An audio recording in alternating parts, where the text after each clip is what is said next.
সুবহানাল্লাহ, মাশাআল্লাহ। এইবার আমাদের লক্ষ্মীপুর জেলা রায়পুর এত পরিমাণে আমের মুকুল বের হয়েছে যা বলার মতো না। শুকরিয়া আল্লাহর দরবারে।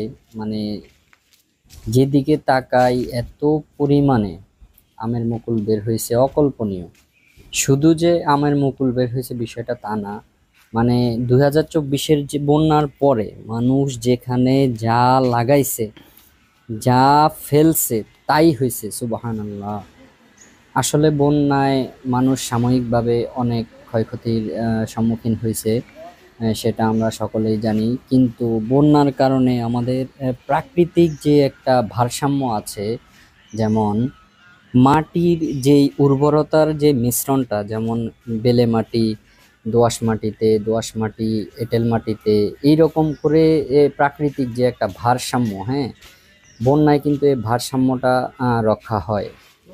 তো এরপরে দেখা গেছে যে প্রাকৃতিক যে ভারসাম্যটা রক্ষা হয়, এই কারণে দেখা গেছে যে পরবর্তীতে ফসল অনেক ভালো হয়। তো আমাদের এই ঘর করার সময় এই আম গাছের কিছু ডালপালা কাটা হয়েছিল।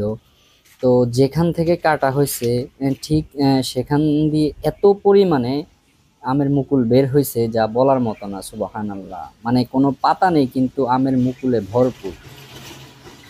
যেদিকে তাকাই আসলে চারপাশে শুধু ফুল আর ফুল। আমের এত পরিমাণ ফুল হয়েছে আমাদের এদিকে। আমাদের যদিও উল্লেখযোগ্য কোনো জাত নাই, আমাদের রায়পুর লক্ষ্মীপুরে উল্লেখযোগ্য আমের কোনো জাত নাই, যেমন আম্রপালি, তারপরে হাড়িভাঙ্গা, ল্যাংড়া, এই রকম কোনো উল্লেখযোগ্য জাত নাই। তবে আমাদের আমগুলো টেস্ট অন্যরকম, আমগুলো খেতে খুবই মজা।